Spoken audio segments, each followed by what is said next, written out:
KTR power plant presentation జరుగుతుంది, live ద్వారా చూద్దాం. These are the numbers. ఇది చూపెట్టి మేము ఓటు అడుగుతున్నాం. 10 ఏళ్లలో మేము చేసిన పని ఇది, 10 ఏళ్లలో జూబ్లీహిల్స్ లో మేము పెట్టిన ఖర్చు ఇది. లబ్ధిదారు 2,12,862 మంది. మా మాగంటి గోపీనాథ్ మా ఎమ్మెల్యేగా చేసిన పని ఇది. మా తలసాని శ్రీనివాస్ యాదవ్ మంత్రిగా చేసిన పని ఇది. మున్సిపల్ మంత్రిగా నేను చేసిన పని ఇది. మేము ఇది చూపెట్టి ఓటు అడుగుతున్నాం. నువ్వు 2 ఏళ్లలో ఏం చేసినావో చెప్పు. 2 ఏళ్లలో ఏ సెక్టర్కి ఎంత ఖర్చు చేసినావో చూపెట్టు. దేని మీద ఎన్ని పైసలు ఖర్చు పెట్టినావో చూపెట్టు. జూబ్లీహిల్స్కి ఏం చేసినావు, హైదరాబాద్కి ఏం చేసినావు చూపెట్టి ఓటు అడుగుమని రేవంత్ రెడ్డి నేను అడుగుతా ఉన్నా. ఇది స్థూలంగా మరి మొత్తంగా ఓవరాల్ కార్యక్రమం.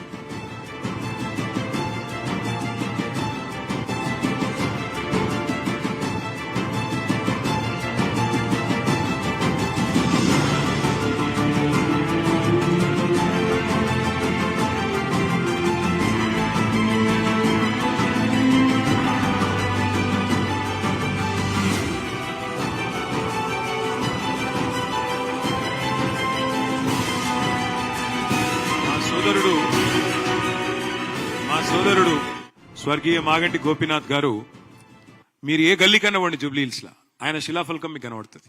ఏ గల్లీ కన్నవో, ఏ డివిజన్లు అన్నవో, ఏ గల్లీ కన్నవో ఆయన ముద్ర కనబడుతుంది, ఆయన శిలాఫలకం కనబడుతుంది. ఆయన చేసిన ప్రారంభోత్సవాలు, ఆయన చేసిన శంకుస్థాపనలు మీ కళ్ళకు కనబడతాయి. ఇవేవి లేనట్టు, ఇవేవి నిజాలు కావన్నట్టు ఇవాళ డెవలప్మెంట్ అని మాట్లాడుతున్న ముఖ్యమంత్రికి బుద్ధి చెప్పాలని, అట్లాగే జూబ్లీహిల్స్ నియోజకవర్గ ప్రజలకు కూడా మేము చేసిన ప్రగతిని కూడా వివరిస్తూ వారిని ఓటు అడగాలన్న ఉద్దేశంతోనే ఈ ప్రగతి నివేదిక ఇవాళ పత్రికా మిత్రుల సమక్షంలో మరి ప్రజల ముందు పెడతా ఉన్నాం.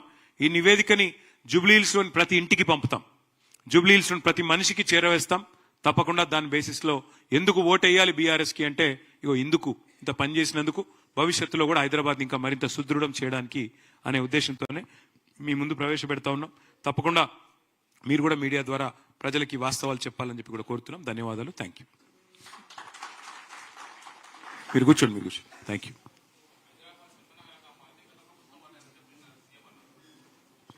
హైదరాబాద్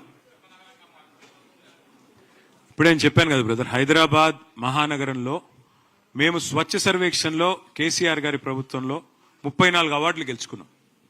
హైదరాబాద్లో పారిశుద్ధ్య నిర్వహణ బాగా ఉంది కాబట్టే మొత్తం భారతదేశంలోని అన్ని మెట్రో నగరాల్లో మాకు అవార్డు వచ్చింది. గ్రీన్ సిటీ అవార్డులు, బెస్ట్ క్వాలిటీ ఆఫ్ లివింగ్ అవార్డులు ఇవన్నీ తెచ్చింది మా ప్రభుత్వం. 2 ఏళ్లలో ఈరోజు వాళ్ళ పరిస్థితి ఏంటంటే, ఇప్పుడు మీరు షేక్పేటలో ఉండే, కావాలంటే ఈ నిమిషమే పోదాం, మీ కెమెరాలు తీసుకుని రండి, నేను కూడా వస్తా. షేక్పేటలో అక్కడ శ్మశాన వాటిక ఉంది, హిందూ శ్మశాన వాటిక. హిందూ శ్మశాన వాటిక నిండా మొత్తం చెత్త నింపేసింది రేవంత్ రెడ్డి ప్రభుత్వం. ఒక్కటంటే ఒక్కటి నిర్వహణ సరిగ్గా ఉందా? ఇవాళ డాక్టర్ బాబాసాహెబ్ అంబేద్కర్ 125 అడుగుల విగ్రహం ఉంది ఇక్కడే హైదరాబాద్ నడిబొడ్డున, సెక్రటేరియట్ పక్కనే. పోదాం పై, ఇప్పుడే తీసుకొని కెమెరా తీసుకొని పోదాం. దాని చుట్టూ ఎంత అధ్వానమైన మురికి కూపంగా ఈ ప్రభుత్వం మార్చిందో, ఇప్పుడు మున్సిపల్ మంత్రిగా పనిచేస్తున్న వ్యక్తి ఎంత విఫలమైనాడో దాన్ని బట్టి మీరు చెప్పొచ్చు. ప్రజలే న్యాయ నిర్ణేతలు. ఆయన మాట్లాడినట్టు నేను మాట్లాడను. ప్రజలే న్యాయ నిర్ణేతలు. 11 తారీఖు నాడు ప్రజలు తీర్పు చెప్పాలని నేను కోరుతా ఉన్నాను. ఇంకొక మాట కూడా అడుగుతా ఉన్నాను. ఇప్పుడు నేను చెప్తున్నా 5,328 కోట్లతో మేము అభివృద్ధి చేశాం జూబ్లీహిల్స్ అని చెప్తున్నా. అభివృద్ధి, సంక్షేమం 2 కలిపి. నువ్వు చెప్పు, 2 ఏళ్లలో నీ ప్రభుత్వం ఏం చేసింది జూబ్లీహిల్స్ కి చెప్పు, హైదరాబాద్ కి చెప్పు, చెప్పి ఓటు అడుగు. తప్పేం?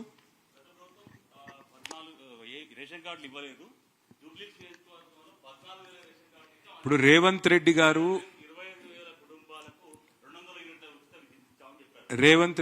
ఉత్తమ్ కుమార్ రెడ్డి గారు ఒక రూమ్ లో కూర్చుంటే ఈ సమస్య పరిష్కారం అయిపోతుంది. ఎందుకంటే ఉత్తమ్ కుమార్ రెడ్డి గారేమో శాసన మండలిలో, శాసనసభలో సివిల్ సప్లైస్ మినిస్టర్ గా ఆయన చెప్తున్నాడు, గత బీఆర్ఎస్ ప్రభుత్వం 6.5 లక్షల కార్డులు ఇచ్చింది, రేషన్ కార్డులు అని ఉత్తమ్ కుమార్ రెడ్డి గారు ఆన్ ద రికార్డ్ శాసన మండలిలో, శాసనసభలో చెప్పారు.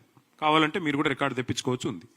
మరి రేవంత్ రెడ్డి గారు అబద్ధం చెప్తున్నాడా, నిజం చెప్తున్నాడు? ఎందుకంటే ఆయన మంత్రి 6.5 లక్షల కార్డులు, ఆయన మంత్రి మండలిలో పనిచేసే పౌర సరఫరాల మంత్రి చెప్తున్నాడు 6.5 లక్షల కార్డులు కేసీఆర్ ప్రభుత్వం ఇచ్చింది అని చెప్తున్నాడు. మరి రేవంత్ రెడ్డి అబద్ధం చెప్తుండా, ఆయన మంత్రి అబద్ధం చెప్తున్నా? వాళ్ళిద్దరూ దగ్గర కూర్చొని తేల్చుకుంటే మంచిది. రేషన్ కార్డులు ఇవ్వడం గొప్ప పని అని మేము అనుకోలేదు.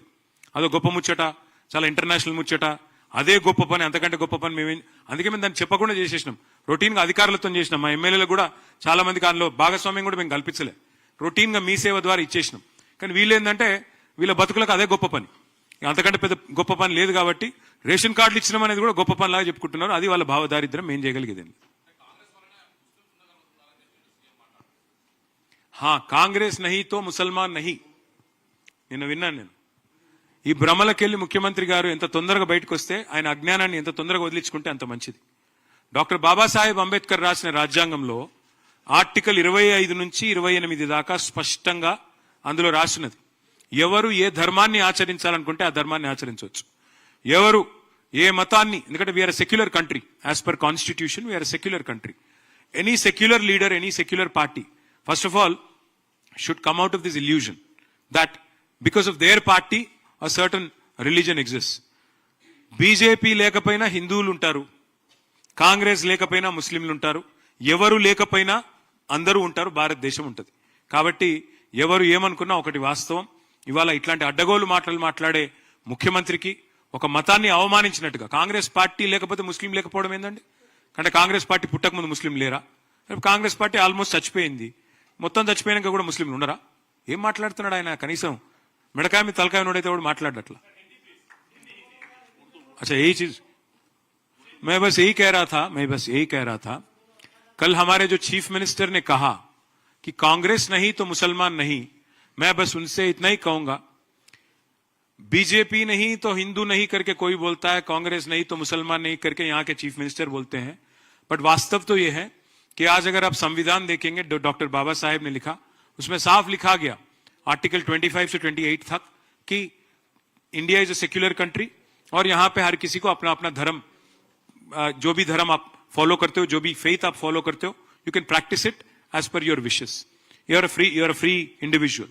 Now if the Congress party believes that without them there would not be any Muslims, let me remind the ignorant souls of Congress party that much before the Congress party was ever born, Muslims already had existed in our country and also in the world. Likewise, if BJP also believes that if they tomorrow don't remain as a political party, Hindus nahi rahenge,